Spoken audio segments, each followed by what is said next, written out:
Well, new action on Capitol Hill concerning the IRS, with two new bills hitting the House floor, both targeting reforming the tax agency, doing things like giving audits a one-year time limit.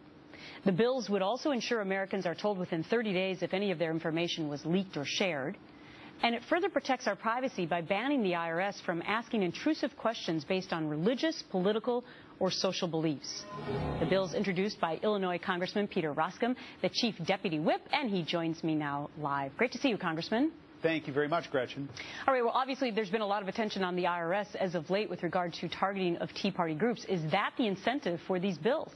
Absolutely. This came out of the experience of the American people, and what we're trying to do now is, instead of us being on our heels where the IRS is coming after the United States citizen, let's put the IRS on its heels. And so it says that the IRS is prohibited from asking questions about your religious views, your political views, or your social views. We heard testimony from a Right to Life group in Iowa where the IRS asked them this question in written interrogatories. They said, tell us about your prayer meetings. Tell us about the activity of your prayer meetings. I think that that is such a shuddering thought that the Internal Revenue Service is making those types of inquiries. Let's cut them off completely from their ability to do that. You know, we talked about this with our political panel earlier this week, and one concern that I have, Congressman, and I'm wondering if it's anywhere in the fine print of your bill, is that won't the IRS still know that these organizations are, for example, Tea Party groups without even asking those kinds of questions? Couldn't they still target if they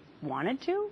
They could still target if they wanted to, but what we're doing now is we're continuing to put limitations on what the IRS is able to inquire about, the nature of the things that they can use, and also time limitations on how long the IRS can use to make these decisions. So, for example, one of the bills says that if you make an inquiry of the Internal Revenue Service, if you're a taxpayer and you asking them a question, they've got the same period of time to respond to you as you have to respond to them. So they've got to give you an answer within 30 days, and not one of these pat you on your head types of answers, right, but a real substantive answer. Well, it's interesting because, I think a lot of people at home are right now giving you a lot of applause, like, all right, they have to live by the rules that they impose on us because everyone fears the IRS.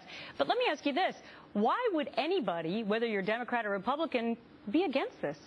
I don't think you should. And I think, you know, during the early part of the testimony, for example, in the Ways and Means Committee, when you heard from these witnesses that had been manipulated and targeted by the Internal Revenue Service, at the very beginning, there was a bipartisan response to that was really admonishing the Internal Revenue Service. Because liberals have figured out, look, if this can happen to conservative groups, it can happen to liberal groups in the future. And what we don't want is a government bureaucracy making decisions about which Americans get to participate in the public square of debate and which Americans don't. That is not for the Internal Revenue Service to determine. Well, I chuckled a little bit when I read one of the statements in an article about your proposing these bills, because it said this: with more transparency, the IRS can perhaps win back the trust of the public.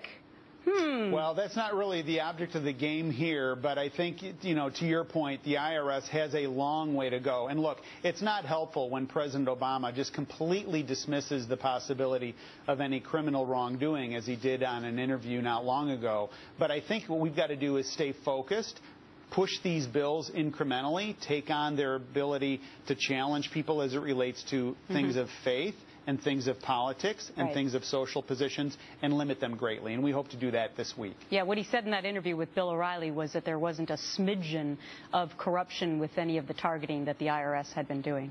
Yeah, isn't that to know with, I mean, it's completely ridiculous to make that sort of broad statement. All right, so Congressman Peter Roskam is trying to get these bills through the House later on this week. Thanks so much for your time. Keep us posted.